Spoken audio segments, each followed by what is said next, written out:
Great, thanks very much. I've been sitting in here most of the morning, or most of the day, the last couple of days, and I know it's kind of hard to hear in here, because those vendors just don't stop talking, of which I'm one of them, so I'm yelling at myself. So I'm going to speak a little bit louder. If you can't hear me sometime, let me know. Topic generally is tactical training with limited resources and space. The elephant in the room, obviously, is that in addition to being a subject matter expert, I work for TRX and we sell gear. The idea is that I love the stuff, and that's not why I sell it. I think it's a valuable tool to be able to teach you how to move better. So just so we have full disclosure, that's where it comes from. But what I want to spend a lot of time doing is a lot more hands-on, and I'm going to ask for some volunteers to come up. And it's been a great show so far. I've spent some time upstairs looking at the theory of it. Spent a lot of time down here looking at the practice of it. I tend to wear two hats. It's only taken me 20 years to finish up my dissertation, but I'm in the process of finishing up a dissertation. So I have a science geek approach to things.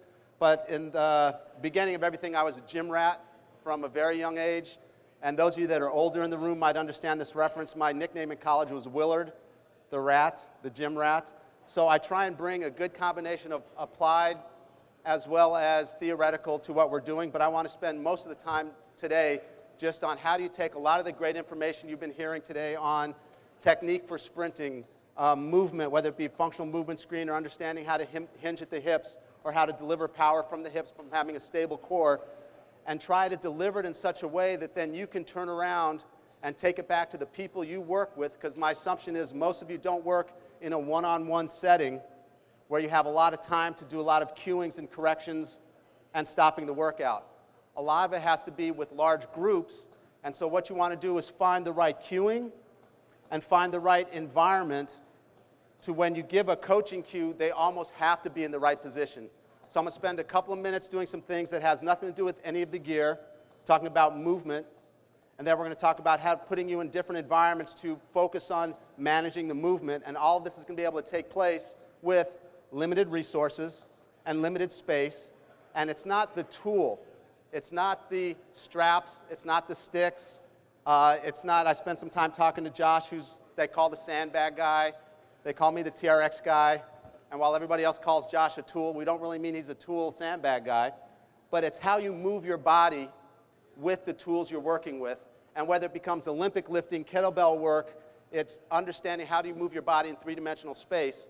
And we're going to talk about how we can use these particular tools to unload so you can focus on the movement, learn your appropriate level of progression, and then challenge yourself at the appropriate level. I'm all for picking up heavy stuff and putting it back down. I'm all for picking up stuff and putting it back down really fast and getting your heart rate up. But at the foundation of all that, I believe and we believe that you have to have good body weight competence before you start loading things up. And while I believe in the concept of a functional movement screen, we realize that you can't spend a lot of time on what we affectionately call the exercise short bus, where you spend 45 minutes on corrections and you never actually get the heart rate up to where it needs to be, or you never get to load the body up. So I'm going to try and hopefully bring together some of the things you've learned in this room, maybe some of the stuff upstairs, and do it in some really quick routines. I'm going to spend a little bit less time on the slides. Oh, maybe none of the time on the slides if they don't move forward. Awesome.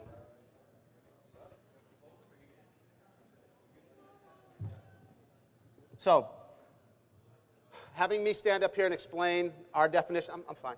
Having explained our definition of tactical fitness, not necessarily important. We've been spending a couple of days doing that. We understand that there's going to be expeditionary fitness requirements.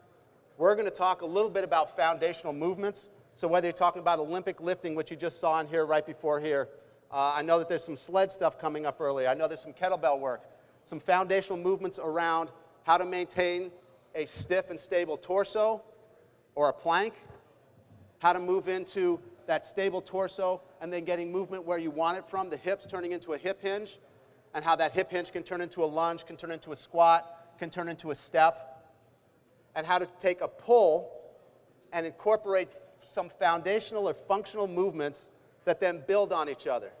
So if you have an exercise program with 50 different exercises in it, if you can break it down to their foundational movements, the whole idea of being able to take what's in your head as a subject matter expert and teach it to the people that aren't subject matter experts is a really important part.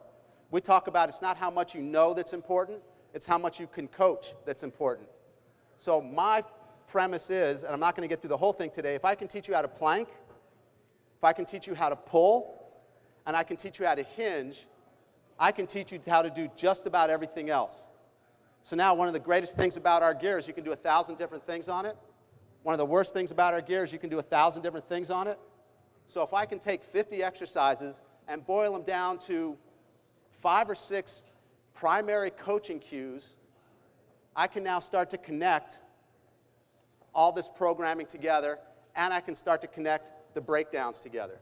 So that's what we mean by functional movements. Functional conditioning is taking that concept of movement-based training and layering it under a lot of the agility and speed and skill work that you've seen in this room during the week. And I'd actually like to start off by doing some of this that has nothing to do with our gear, and we can do it in a small space. And I need about 10 volunteers. You had your hand up even before we started, so you know I was going to call on you. Just give me 10 or however many people want to come up. It's going to be some low-intensity stuff. Yeah, absolutely. Don't everybody run up at once. Don't trip. Don't hurt yourself. All right, you can stick around for the high-intensity stuff. So, how many people here have seen some of the agility work here during this week? Some A-skips, some monster kicks. So let's do it. Let's do it with some relatively small space. Let's have 1, 2, 3, 4, 5, 6, 7, 8, 9. Perfect. This give me a row of 5 here, a row of 5 behind them, facing the audience. So how many times have you guys this week seen, I just call them monster kicks. Some people call them marches. This high leg, high knee, nobody's seen any of it. I'm talking to myself here. That's awesome. This is the first time you've been, okay, great. So if I told this first line, I just want you to take about 10 strides doing this idea of kicking that leg up as high as you can. If you want to touch with the other hand, go. Go about 10 strides out. And you guys following behind them.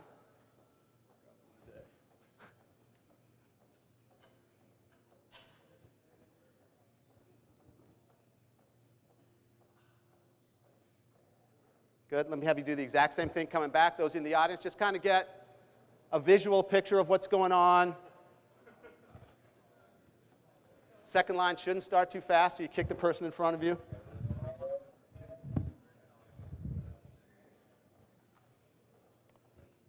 Good, and relax for a second. All right, so I'm going to need a little bit of audience participation here. What's the reason in your head, and there's no wrong answer because I'm asking you in your head, what's the reason for doing that exercise or for doing that warm-up? All right, let's back up a step. How many people here have done that exercise before? How many people have coached that exercise before? Why do you coach that exercise or why do you do that exercise? And the only wrong answer is because I saw it at a TSAC conference. Warm up glutes and hamstrings. Great. What else? Say again? Hip mobility. What else? Dynamic flexibility and hamstring. Great.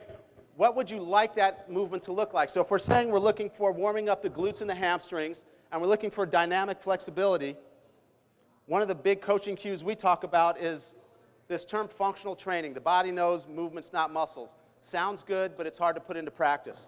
So we try to take these things and put them into practice. So we always talk about what should be mobile and what should be stable. So in that movement right there, what do you want to be mobile? Hips. That's pretty much it. What do you want to be stable? Torso. What else do you want to be stable? When you're trying to teach someone how to run faster, jump higher, get force into the ground, you want to make sure that you are planted on that leg. I have a couple of, almost decades experience of coaching track and runners, and back in the day I made the mistake, and if anybody's coached track and you're older than 45, you probably made the same mistake. We used to try and teach high knees, high knees, high knees. You don't want to teach high knees. You want to teach driving that leg into the ground, and that leg comes up as a result of that leg going down into the ground. So we talk about forceful drive into the ground, and as a reflex, that other knee comes up.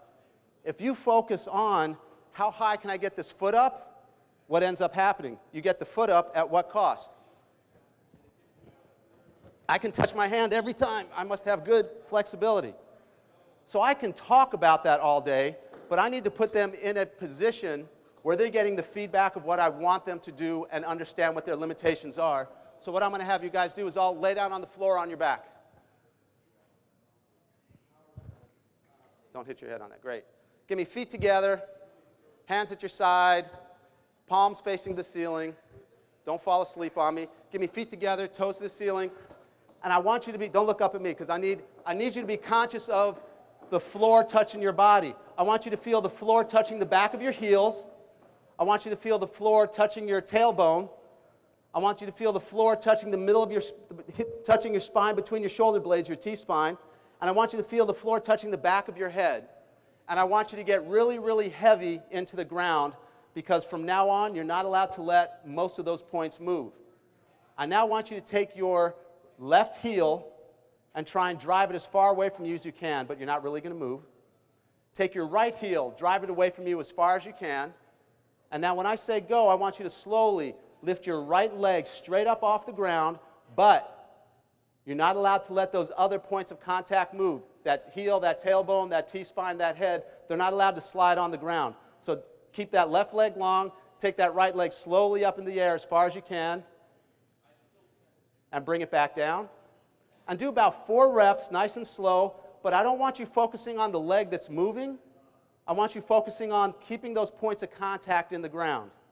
And while you do that on each leg, all I want the audience to look at is this is the monster walk, laying on their back, but now they get 2 things. They get the physical support of the ground to support their torso, because we said, what do we want to be stable? The torso. What do we want to be mobile? The hip. And they start to get a sense of what their range of motion is. If your range of motion is not much above 45 degrees in this position, why should it be above that when you're standing up and you don't have the external stability? This serves as a good calibration and baseline before you get started on these things. Normally what I'll do is we'll spend some time doing this slowly, spend a little bit of time doing it fast to get a little bit of reflexive core stability in there, and then we'll have them stand up. Everybody stand up. Get yourself back in line. And so here's only 3 things I want you to think about while you're doing this. This movement now that you did when we first started, same thing. I want you to get that leg up as high as you can, but I want you to imagine you're still on the ground. I want you to stay as tall as you can, and every time your foot comes down, this is not what I want to see. It's not this, reset, this, reset. As soon as this leg comes down, I want you to be thinking, boom, that other leg is coming up right away. So even in the warm-up, we're starting to get some technique on, I want force going into the ground. I want what should be stable stays stable. What should be mobile stays mobile. And it's not a race yet. So nice and easy. Take about 6 steps out. Stay tall. Don't get short, meaning when you kick that leg up, don't let that center of gravity drop. And try and stay within that same range of motion. Try and keep that down leg nice and solid, pinned to the ground.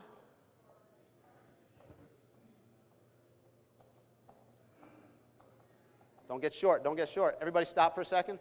I'm going to pick on you just because you're dressed nicely and you have a belt. My wife said never come to these things dressed like this, so I'm going to pick on you for a second. So now turn and face me, and just give me about 3 reps coming towards me.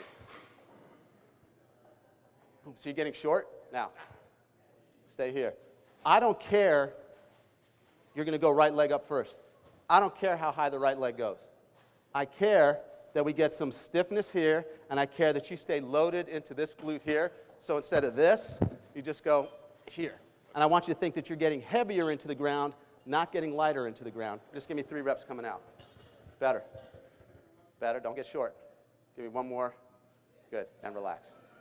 All right, you guys can sit down, and when we come back up and we start to sweat, you're more than welcome to come back up. So that's the concept. How can we put someone in an environment where I don't have to spend a whole lot of time coaching? Because now we just had 9 people up here. What happens when we have 19 people up here? What happens when we have 30 people up here? What happens when we have 100 people up here?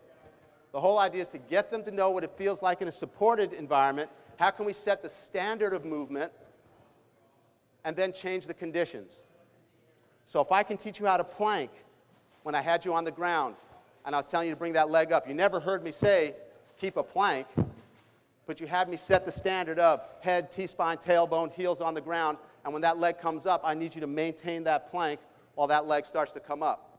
So we start to take that concept of foundational movements and movement-based training, and our warm-up is now not just about, I want to get my heart rate up, I want to get my core temperature up, or I want to get my blood flow up. That stuff comes as a side effect of having you focus in on the movement. So now I've already started your movement prep. I've already started getting your central nervous system, your peripheral nervous system kind of keyed up. And I've given you a way to start thinking about your knowledge of performance over your knowledge of results. Meaning, I don't care how high your leg comes up, I care how well you perform getting force into the ground.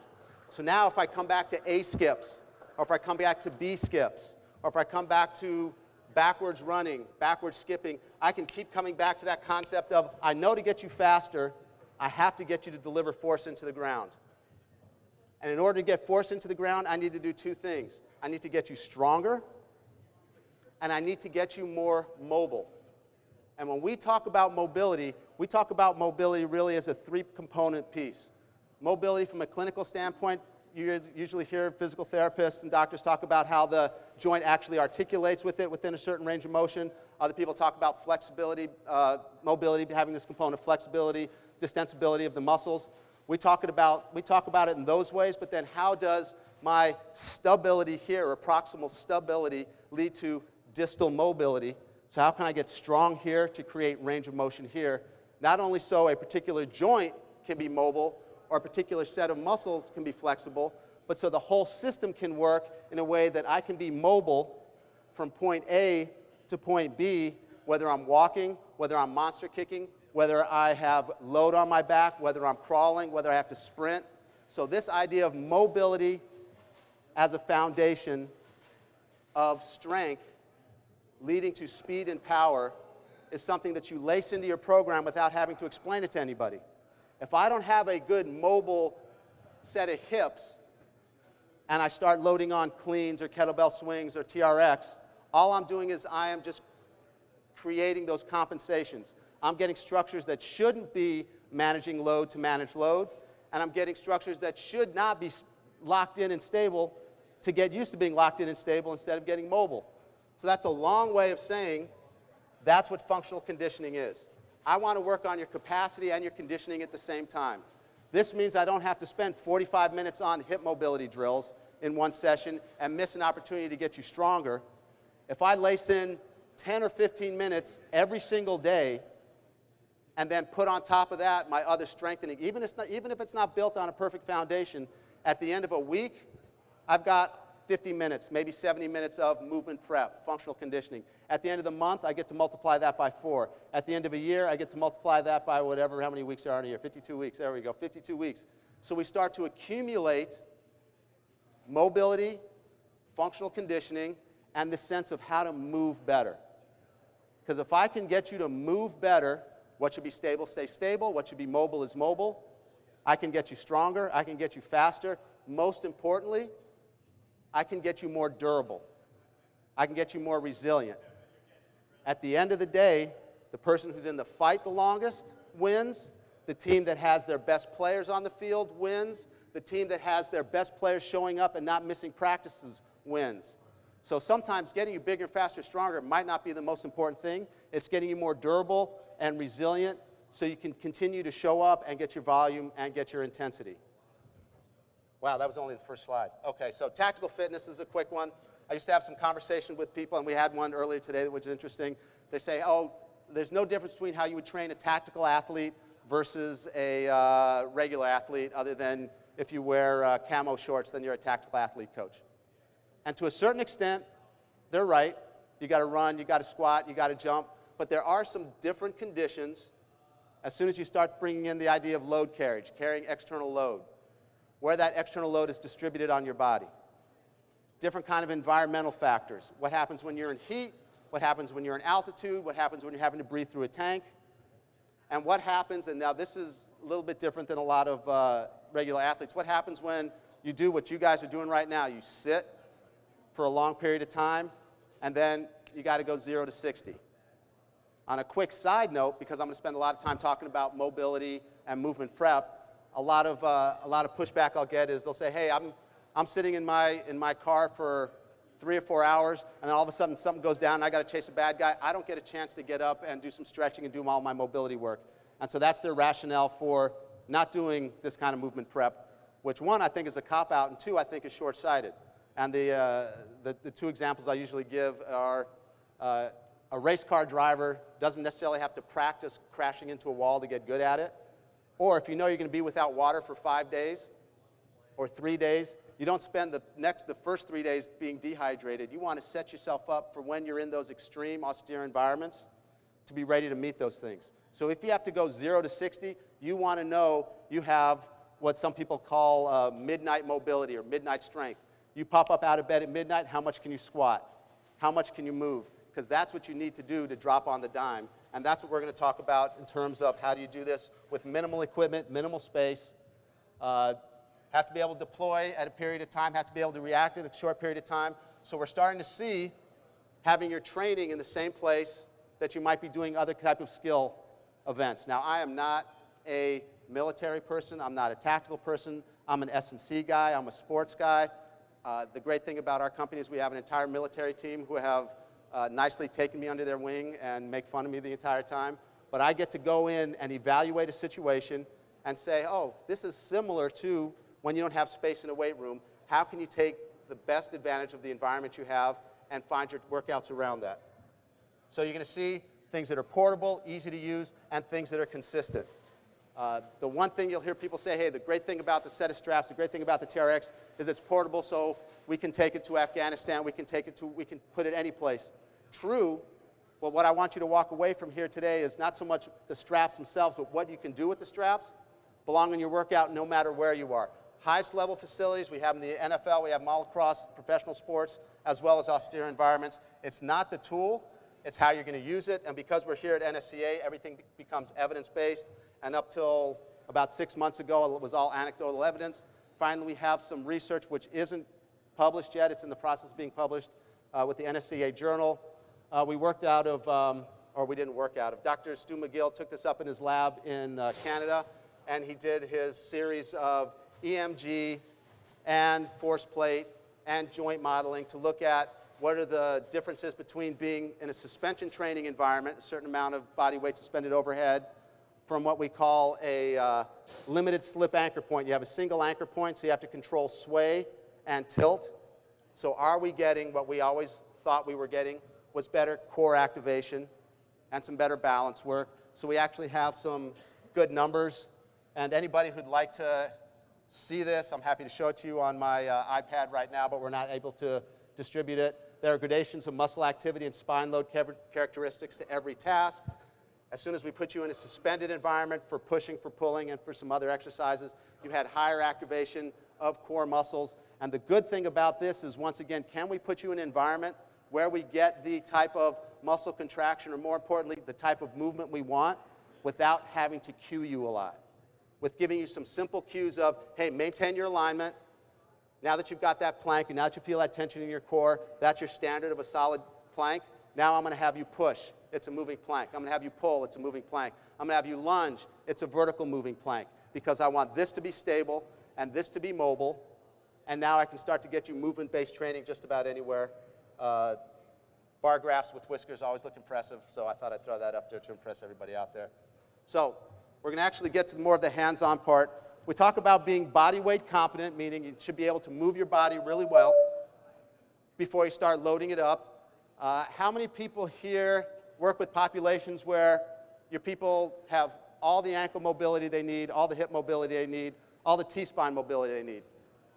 I've learned in these conferences to stop asking yes questions, just ask no questions. Now it looks like everybody participated. So what I need is I'm going to show you a way, regardless of what your FMS score, regardless of whatever your movement metric might be, we know that there's big buckets that most people need.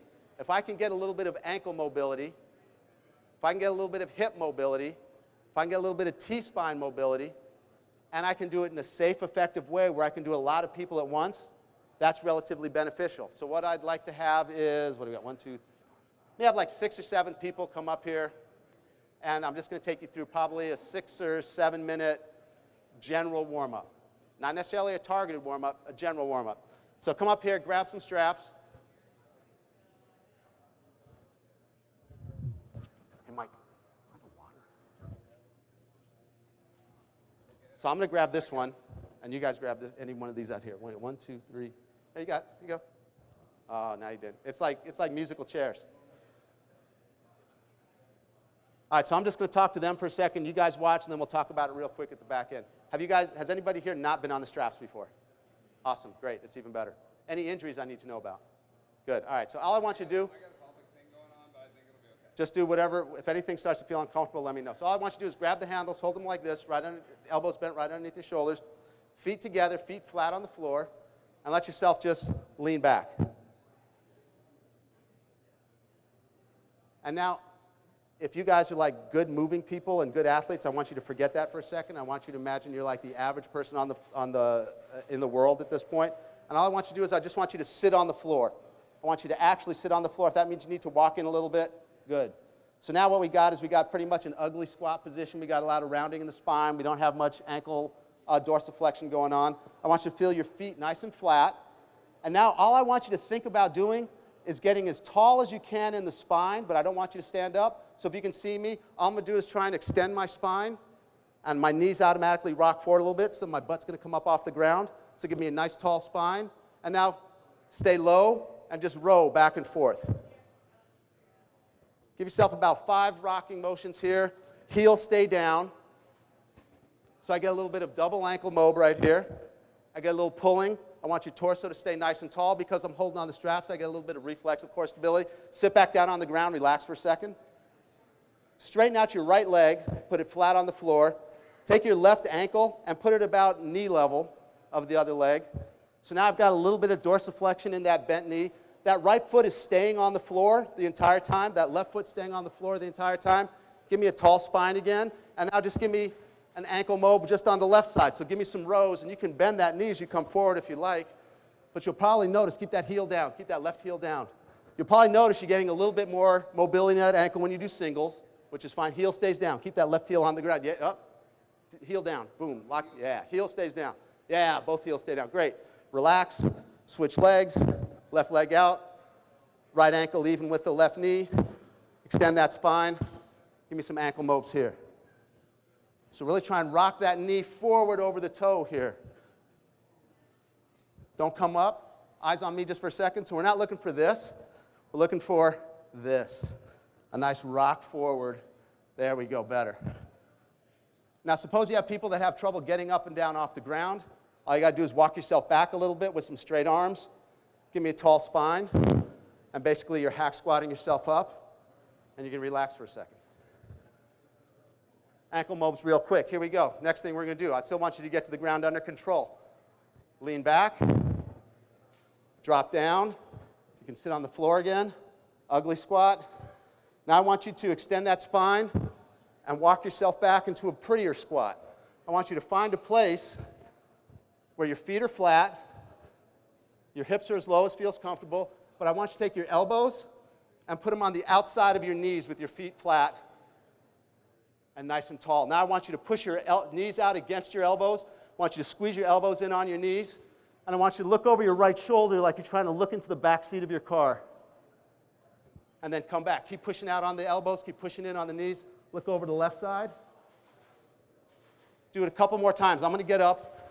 Look as far as you can over the one shoulder. Look to your right. As far as you can. As far as you can. Look, look, look, look. Better.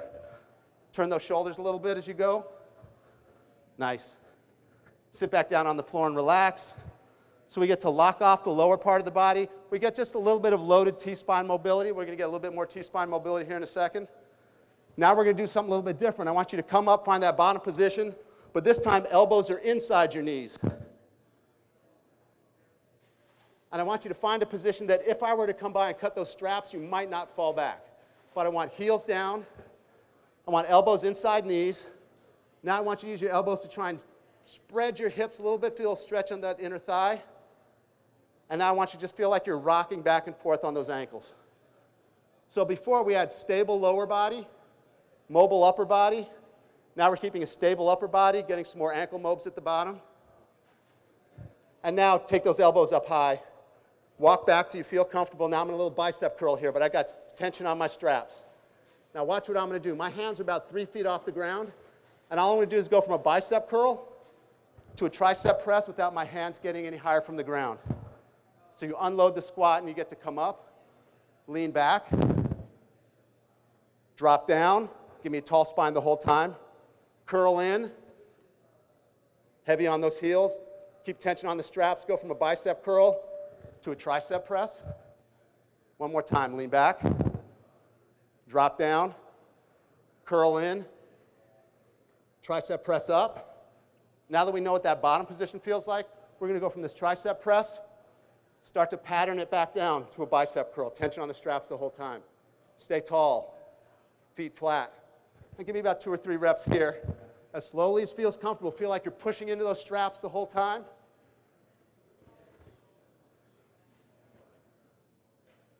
Drop the straps and relax for a second. I usually wouldn't give you a break here, but I'm going to do a quick recap.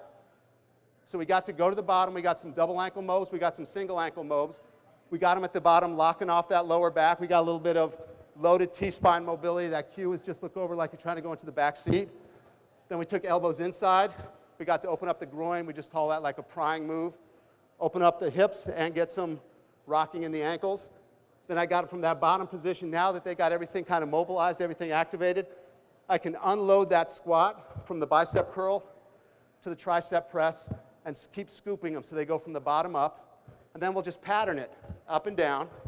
And now the next one we'll do, grab them. It's all going to build off the same move. Lean back. Go down pretty. Give me a bicep curl. Stomp around till you find a comfortable position at the bottom. But be sitting tall. I want you to be sitting tall as you can. And now I want you to take your left arm and try and reach it up over your head this way. Look straight ahead. Imagine like you have a dumbbell in that left hand. Push it up as high as you can. If you can adjust yourself forward or backwards, great. Nicely done. Bring that left arm down. Tension on the straps. Take that right arm up. Lock it in.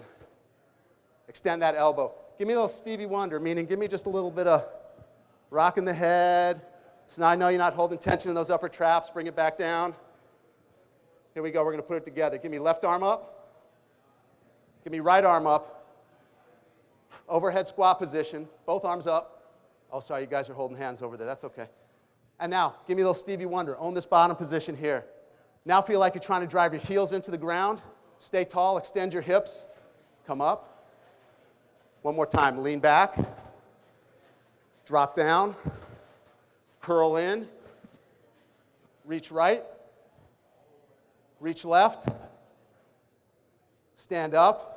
And normally we do another one from the bottom up, and now keep tension on the straps, and now we'll just pattern here. Feet stay flat. Give me 2 reps here. Arms stretched the whole time. Come back down. And relax for a second. Drop it. How do you guys feel? No pain, no problem? Little grip? All right, you guys can sit down in a minute. We'll do something even harder if you want to come back up. So, normally if you go through it at about real time, it's about 6 or 7 minutes. We get ankles, we get hips, we get T-spine, we get this overhead squat position. So your people that have trouble squatting or have pain when squatting, you can now put them in an environment where they're getting feedback or they're being able to unload the movement so they can start to pattern the movement correctly. And what do we mean by pattern the movement correctly, or what do we mean by the movement looking good is what should be mobile, what should be stable. Let them know what those mobile ankles feel like. Let them know what those mobile hips feels like. But instead of it just being a straight flexibility move, there's this core activation component. You can ask the people that try it. There's this strength component at the top. So you start to blur the line between what's flexibility, what's strength, and we just start to call it like loaded mobility. If you have a good range of motion, but I can't get you strong in that range of motion, you're going to default back to your compensation patterns. So if you get on here and you try that, you're going to walk away from there after you get used to it going, oh, hips feel open, core, torso feels nice and ready to go. So if that's all the time I had to do, that's the warm-up I go with. If I have a little bit more time, I'll go after posterior chain and then pulling. I need, I guess there haven't been any more up here. Give me 6 people up here again that want to get a little lower body work. All right, same people.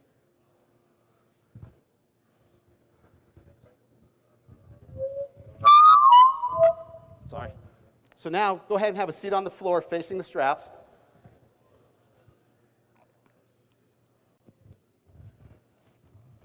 And whenever we're doing ground-based moves, you just want to make sure that we have them adjusted to the right height. So all you're going to do is you're going to shorten the strap. All you're going to do is you're going to push down on that little lever there, pull this up, and you want to adjust it so when you have your toes right underneath it, the bottom of those foot cradles are floating about an inch or two above your toes. So for me, that's not bad right there.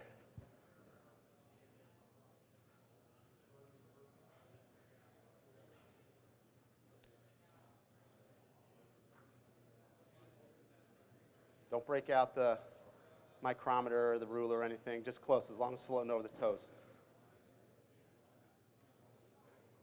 Good, we'll live with that. Take 2 fingers, put them in the bottom of the foot cradles like this. Spread them wider than your body. Watch me do it. I'm going to roll back. I'm going to drop both heels in at the same time. I'm going to put some pressure down into the straps. I'm just going to lay here for a second. So I got room for one more if someone wants to try this. This is a great move. Davis, did you say you wanted to try? Oh, great. Here we go. Nice. I thought you said you wanted to try this one. My bad. Go ahead. So drop heels in. All right, so all we're going to do is we're going to, just like we did earlier when we were using the floor for feedback, we're going to set the foundation of movement here. So I just want you to keep heels pushing down. Don't look at me. Don't look at the ground. Give me those points of contact. Feel the back of your head on the ground. Feel the middle of your shoulder blades, your spine on the ground. Feel your tailbone on the ground. Give me feet together. And now just lift your hips up. So now you're just holding an upside down plank. Lift your hips up off the ground. Feel like you're trying to pull your toes to your nose. Feel like you're trying to push your heels as far away from you as you can. Good, so we know they can plank. There's no pain, there's no problem there. Hips down. This time I want you to keep your hips down. I want you to keep driving pressure into the foot cradles. And I want you to nice and easy pull your knees towards your chest until your thigh is vertical. So I just want your knees right on top of your hips. And hold it there for a second. Up, butts on the ground, butts on the ground, butts on the ground, butts on the ground, butts on the ground. There we go. That's it. This is the easy part. So you should look like you're in a chair and something went terribly wrong and you fell backwards. So even in this position here, feel like you're trying to pull your toes to your nose, trying to push your heels away. Great. Push your legs out straight again. Bring your knees in. Vertical thighs. Good. And out. This time when you bring your knees in, let your feet and your knees open up a little bit, almost like you're squatting on your back. So knees in.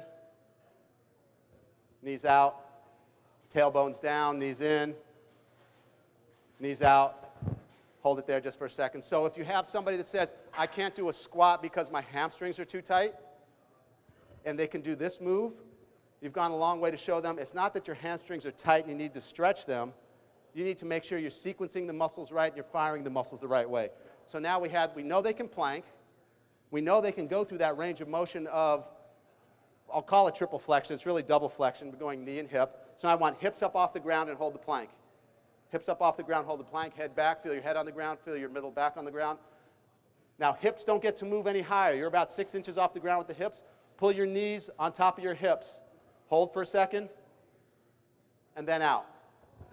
Give me about 6 reps on your own pace. We set the standard of a stable torso planked here. Now we're changing the condition. You have to maintain that stable torso as you go into triple flexion, triple extension. Don't let those toes start pointing. Pull your toes towards your knees the entire time. Good. And after you get 6, come down and relax. Okay, I only showed you that so I could show you this. Keep your butts down on the ground. Pull your knees in till they're on top of your hips. And hold that position for a second. Feel like you're driving pressure down into the straps. Remember, I said if I could teach you how to plank, how to pull, and how to hinge, I could teach you to do just about everything. So that was the plank. Now we're going to work on the hinge a little bit. We're just going to do a hip press. So imagine I am standing about an inch away from the bottom of each one of your feet. When I say up, you're not allowed to extend your knees. I just want you to push your hips up to the ceiling. And then when I say down, you're going to come back and actually touch the ground. So you get to rest every time. This is your check every time. Every time you come down, your knee should be right on top of your hip. You should have a vertical thigh. So I'm going to bring you right there. That's all I need. That's for put some pressure down in those heels. Nice. Okay, so here we go. Hips up. Hold. Hips up. Hips up. Hips down. Hips up. Hips down.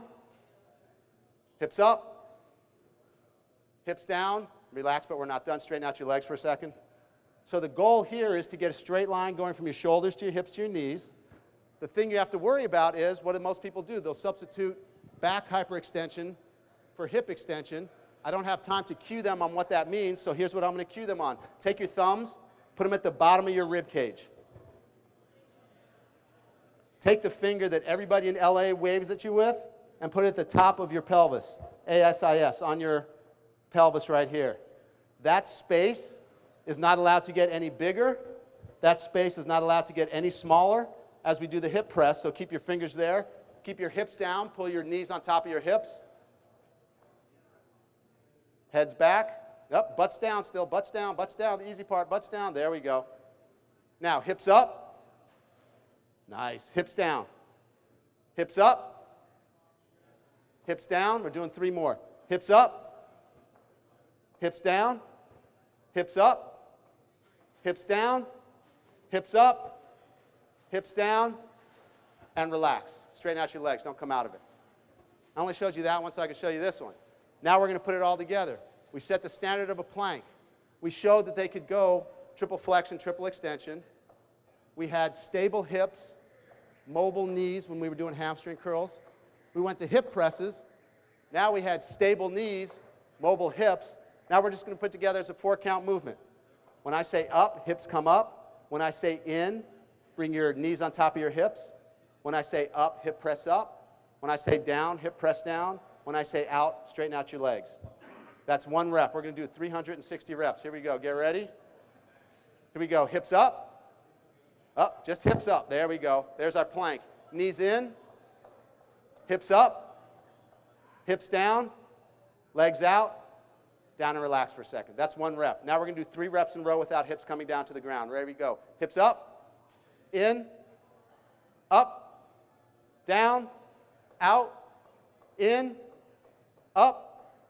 Down, out, in, up, down, out, and relax. So we gave them a simple place to start. Anywhere along this path, you can stop the person because they've learned their appropriate level of progression. So I can stop them just on a plank. I can stop them just on the hamstring curl. I can stop them just on the hip press. And so now some of you are looking at that and say, well, what happens if it gets too hard? I'm going to pick on the only person I know up here. Keep this foot in, take this foot out. Give me this. Good. Put some pressure down into this one. Put this leg out straight. There we go. Let's let it go to the ground. So now when I say up, I just want you to come up and hold the plank. But yeah, now let that left leg float right next to the right leg. Boom. Dude, next to it. I didn't say on it. Why are you trying to cheat? There we go. Hold it for about 3 breaths and then come back down. So we've taken a bilateral movement. We've set the standard on what that plank should be, and now we've turned it into a unilateral movement, so when that other leg comes up off the ground, he has to do what? He has to resist rotation and flexion, both from that hip and from the core. If he had a hard time doing that, let me just dial it back a minute. Bend your left knee, put your left foot flat on the floor. Did I just say your left knee? Bend your left knee and put your left foot flat on the floor. Bend it, yeah, just like that. Now come up and hold the plank. Nice. Just like that. Just keep it just like that. Now, give me a hamstring curl with the left leg, with the right leg. In, hamstring curl. Don't let it go too high. And out. Good. Come in and hold the hamstring curl. In. Give me a hip press. Both hips come up. Good. And down and out. So now I start to set him up for only do what you can do. And let me tell you, if you think your hamstring's going to cramp, I guarantee your hamstring's going to cramp. So stop it early. So now straighten out that left leg. Come up and hold the plank. And now pretend this one's in a strap. Give me a hamstring curl with both legs. That's a hamstring curl and a hip press. Go back out. Nice. So and there goes the cramp. So what we're able to do is we're able to take the simplest move and just start to challenge it in different ways. We talk about the difference between horizontal and vertical progression. Vertical progression is, if I can do 10 push-ups, I want to do 20 push-ups. If I can squat 200 pounds, I want to squat 300 pounds. Adding load is never really a problem. So you probably spent a day and a half and probably spent another day looking at how to add load. Horizontal progression means we're changing some other component here. We are changing a stability component as well as a loading component here. So when he came up and he started, when I told him, we set the standard of hamstring curl meant knees come in, hips stay down. And when I sent him to one leg, he couldn't differentiate those two movements. So he had all kinds of craziness going on in his head and his body. He didn't know what should be stabilizing. He didn't know what should be stable and what should be mobile. So let's take 30 seconds and see if we can fix that for a second. Bend that left knee on put the foot flat. Come up, give me a plank. Now give me a hamstring curl, just with that, in and out, in and out, in and out. Hold it out. Pick that left foot up off the floor about 2 inches. Hips up. Give me a hamstring curl. In and out, in and out. Come down and relax. You guys see how much better it got? We just give them that movement, what should be stable, what should be mobile, and almost immediately I can start loading him up. It wasn't that he wasn't strong enough to do that. He didn't understand how he needs to master his body movement, how he needs to master that movement first. So normally what I would do, and then I'll let you guys get up, normally what I would do is if we have the time, that sequence we just went through there, a plank to a hamstring curl to a hip press. We'll go through maybe 5 reps of that, and then we'll roll right over into the very first thing they did, which was the squat from the bottom up. The reason we'll do that is after they've done this for a while, even 5 reps of in, up, down, out, hamstrings and glutes are fired up. And they know what that hip hinge feels like. So now when I get them in a squatting pattern, my cue then becomes from the bottom of the squat, I want you to hip press yourself up. I want you to try and make this a hip dominant movement from that squat. And now all I have to do is, hey, remember what it felt like when you guys were doing the hip presses at the bottom of your squat? I want you to feel that that squat is what brings you up. That hip press is what brings you up. All right, thanks a lot, you guys.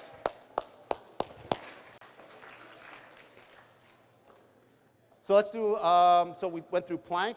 We talked a little bit about hinge. Let's do a little bit of pull. So let me have some more volunteers out here. Davis Murphy, we want Davis Murphy out here doing a pull. Davis. Who's saying that? I need 6 people out here doing a pull real quick. It can be the same 6 people if everybody else is going to sit around, though. Nice. Dude, I didn't say we were going for a run. I said just come out here real quick.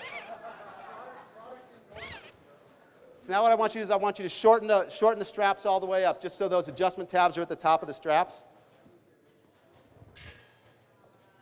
No, you're good. Go. I don't really like Davis that much anyway.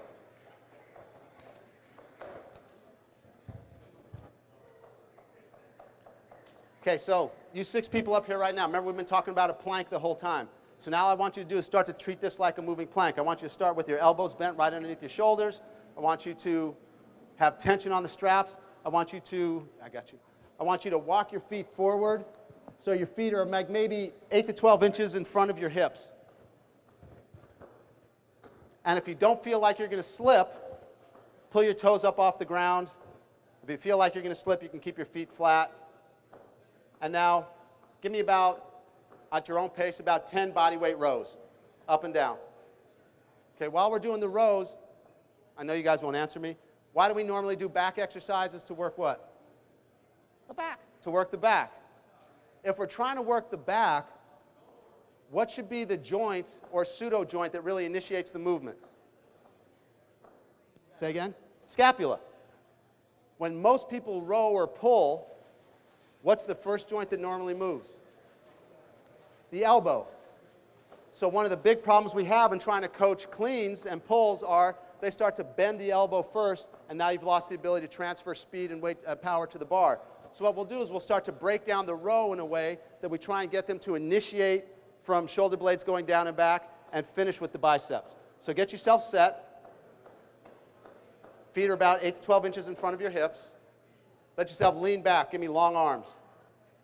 Now, as of right now, you guys have casts on your arms and you can't bend your elbows.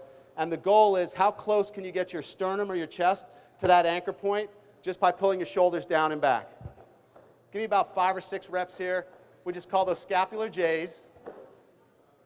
But now go back to thinking about your plank. I want you to squeeze your glutes. I want your legs to be nice and straight. And so now this becomes a nice moving plank. Everybody come to the top where they're trying to squeeze their shoulder blades back and down. Elbows are straight. And now finish with the elbows. Elbows in, elbows out. Give me just a little bit of play in the shoulders, not in the hips. And now 1, 2, 3, 4. 1, 2, do 8 reps on your own. And so now all I have to cue is a moving plank. And I started off as a 4-count movement because I want them to initiate depression, retraction in the shoulder girdle, and then finishing up with the arms. So now that we have the standard set, and that's pretty good, relax just for a second, we'll change the conditions. So to make it harder, all you need to do, and so give me that little, so you gave me a little Stevie Wonder afterwards. So if you see them giving you a Stevie Wonder afterwards, you know next time you need to give them a Stevie Wonder during. Because what ends up happening, they end up chicken pecking their way through their rows. You're trying to maintain plank and then your pull, and there's very few people that are going to come to you that either want or need the ability to look more like this with more upper traps and looking down. What normally you want, here's a great cue, and all the good cues I steal from people. I stole Stevie Wonder from somebody else. I stole this from somebody else. You think of your body as a series of masses and spaces. Your head's a mass, your neck is a space, your chest is a mass, your waist is a space, your hips are a mass. During these and most exercises, you want to maintain your masses and spaces. So you don't want to lose your space up here at your shoulders. You don't want to lose your space down here because you're going into an anterior posterior pelvic tilt. So if you think of your pelvis as a bucket of water, you don't want water spinning out the front. You don't want water spilling out the back. So we talk about set your pelvis, give me an even belt line, maintain your masses and spaces, and now just give me 4 reps on your own of that 4-count moving plank. Go. Set your pelvis, think masses and spaces, initiate with the scapular J, finish with the arms. When you let go of those shoulders at the end, don't let the hips break. I'm more concerned about hip extension here than I am letting those shoulders release. Nice. So, not a bad standard here, but remember, the whole idea is eventually to get someone stronger. So now I want you guys to all take a giant step in towards the anchor point. And now just give me 5 reps. Whoa, whoa, whoa, whoa, whoa, whoa. Everybody stop, walk away, walk out. There we go. I saw this one coming. Relax for a second. So here's what happens if you don't give good cues, which obviously I didn't give. So if we tell people to walk in and then lean back, what's going to happen? So as soon as your hands touch the strap, it's almost like if anybody teaches powerlifting or Olympic lifts, as soon as your hands touch the bar, the lift has begun.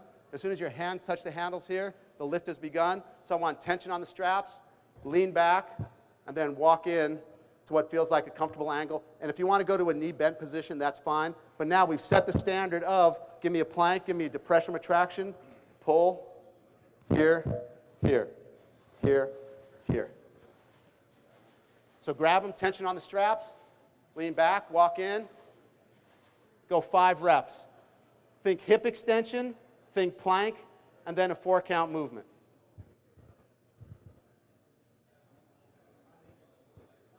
So now I'm starting to get them moving plank. I'm starting to work on that pull. Don't spend yourself because we're about to get the payoff here in a second. So now we've set the standard of stable spine, extended at the hips, and 4-count movement. So now let's take the same, how many rip trainers do I have? I only got 4 rip trainers over here. So I need 4 of you guys coming over here now. But the other 2 stay over there. So how many people here have heard of chops and lifts on a cable machine, where you do a chopping pattern or a lifting pattern?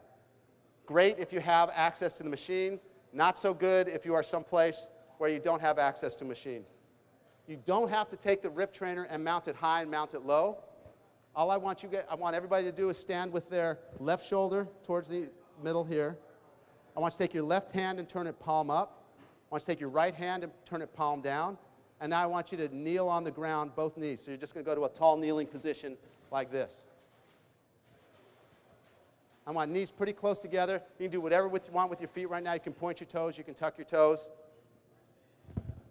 And now all I want you to do is find a place where if you pull the middle of the bar to the middle of your chest, there's a little bit of tension on the strap, but it's a flat bar. Give me a horizon bar. There we go. Good, just like that. Now I want you to steer the bar vertical. I want you to push your left hand up so that bar is vertical. And don't look at me. Look at the bar, and now have the bar mirror your spine. I want the bar right in front of your spine. And now I want you to push the bar away. Little Palloff press, and come back. Push it away, and come back. One more time. Push it away. Come back. Lay it flat again, and relax for a second. If that was too easy, move away from the anchor point. If it was too hard, move towards the anchor point. And so now we're going to add just another element to this. I want you to bring your left foot up, so you're in a half kneeling position with left knee up, right knee down. I want you looking straight ahead. I want you to think about being as tall as you can be. Think masses and spaces, yeah. So now I didn't have to cue her to go into hip extension. I said just get tall, and all of a sudden she goes into hip extension. Drag the bar flat in front of you. Steer it tall. Don't let your body tilt or rotate. Push it away from you. Keep your elbows nice and straight, and I want you to feel like you're rowing a boat down to your right. Elbows straight, try and sweep your arms down to the right. Bring it back up. Vertical like your spine, bring it back in. Lay it flat. Put it away. I'm a little rushed for time. Let me show you the progression on this. But instead of having to have an overhead anchor point, all we've done is we've added this rotary force in the mix here. And so now it's trying to make your body do something weird. It's trying to make it tilt, trying to make it rotate. Same idea is now I have to integrate what's going on lower extremity to torso, upper extremity. I'm going to walk you through this a little fast because I really don't like any four of you. No, because we have a little pressed for time. But it's going to be a little challenging.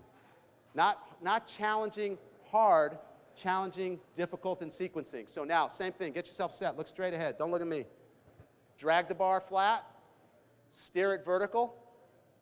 Push it away. Tuck that right toe underneath because I want you to come up out of your lunge into a split squat. Just come up, tall. Good. Go back down. Let that right knee touch the ground again. Now do it slow and controlled, but check. The bar is vertical like your spine the entire time. Up, down. One more time. Up, down. This is the last time for real. Up and stay standing up. Now as slowly as you can. First of all, check, make sure the bar is vertical. Take that right leg and back, slowly pick it up off the ground, and then place it next to that other foot. Good. And relax. Bring that bar back into you, and relax for a second. You guys actually did that pretty well. Now that I got you standing, give me a vertical bar again. This time, keep it close to your body. It should be almost touching your nose. It should be almost touching your sternum. It should almost be touching your belt line. Good. Keep that left elbow tucked into your side. Start to push that bar straight up over your head without losing your plank. Bar straight, bar straight. There you go. Bring it back down. Push up again as high as you can without losing form. Back down. This time, push the bar halfway up as high as you can and hold it there for a second. Nice. Pick up your right leg and don't lose posture. Give me knee up, toe up. Put that leg down. Pick up your left leg without losing posture. Knee up, toe up. Ooh. Nice. And come down and relax. Let me grab this just for a second. That was awesome. So what just happened there? We get them in this position here. I have to get them to turn on that torso. I can't now hide any of my hip weaknesses or immobility by trying to go a global movement here. If I go tall here, notice that we said pick up your outside leg first. It's trying to pull me into internal rotation on this hip. So what do I need to do with this hip? Externally rotate. Never had to cue any of that. How many of you here teach a single leg RDL? Use a dumbbell and you go down like this. What's the biggest problem you see with that single leg RDL once you got the plank down? They'll roll out this way, right? So if we were here and I'm picking up this leg and it's trying to pull me into internal rotation, my external rotators, most people know how to turn those on. What happens when I go here? It's trying to pull me into external rotation. I have to use my internal rotators to turn that on. That's why, with the exception of this gentleman here, everybody else looked like they were drinking a little bit before they got here. So I'll use this move, one, to evaluate how coordinated, how well things turn on without me having to feed forward to turn them on. But I'll also superset it with the RDL, because once they get that sense of being able to have to hold this position here, As they start to go down, actually it'll be on this leg, as they start to go down and they open up, they'll just go back, hey, remember what that felt like in that hip? I want you to rotate that hip back in, and now I can get you set for this position here. So now let's, in this last 2 minutes probably that I have left, let's talk about how we talk this through being a tactical conditioning program. On one level, yeah, oh, you guys can sit down because I'm out of time. You can leave it on the floor. Thanks very much.